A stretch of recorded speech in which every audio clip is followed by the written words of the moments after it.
It's nothing to do with your level of motivation. It's nothing to do with your willpower. These things are infinite. We only have so much of these things, and they're affected by so many external cues as well. For example, it's winter, short days, dark, wet, gloomy weather, and essentially motivation and willpower has dropped for a lot of people in the UK. So what we actually need in order to achieve our goals and really stick to them is knowing your why. When you know your why, it comes beyond everything, basically. It drives you to do what you do and just get it done. After we know our why, we can then look into the plan. So we must have a plan in place in order to really break down what we need to achieve. Because if we don't break it down, it can seem very daunting. So when we make a plan, it needs to be exactly what, where, and when. A great example of this would be, I'm going to exercise at 7 a.m. at my local gym, and I'm going to do this before I head into the office and go to work. So that labels exactly what you're going to be doing, and when you're going to be doing it, and where you're going to be doing it. Another great example as well, which could relate more to nutrition, is essentially, I'm going to start to log my food for a whole month, and I'm going to do this every time I eat a snack or a meal. Straight after I've completed that meal or snack, I'm going to grab either my diary, so a handwritten diary, or grab my phone and write it in my notes section. Once again, this labels what the plan is, what the action is, when you're going to do it, and where you're going to do it. So there we start to kind of know exactly why we're doing something. We have a plan in place. The next thing is just following through with your intentions. So if we want to change, for example, if we want to lose weight, we obviously need to make a change in our life because we're obviously not achieving that at this point in time.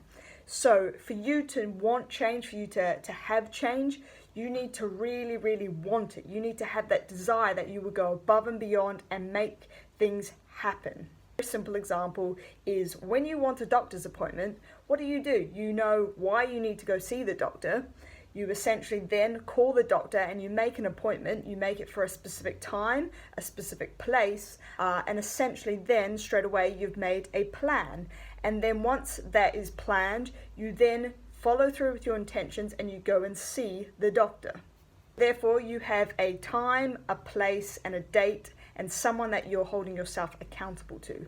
And this can relate to very much, for example, going to the gym. So when you go to the gym, you're going to have a reason why you're going. So maybe your reason is that you want to lose weight and you want to therefore start getting physically active in order to support that goal of weight loss. So that is your why. Then you set yourself a plan. I am going to attend the gym at 7 a.m. in the morning at my local gym on my way to work. You have set yourself up with a plan.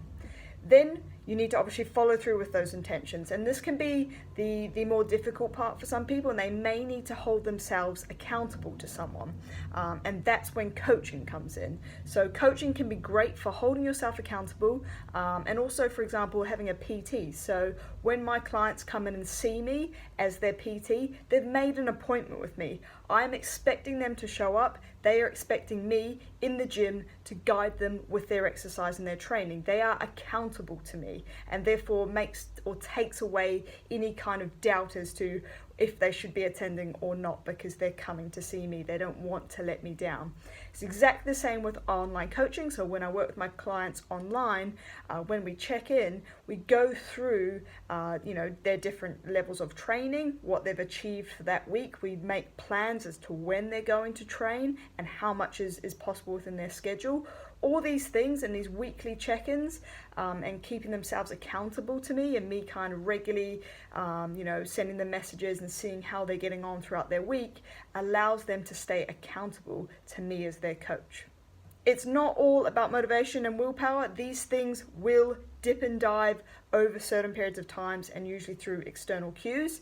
It's about having a why, having a plan, and following through with your intentions. And if you need a coach in order to help you follow through with those intentions, then get yourself a coach.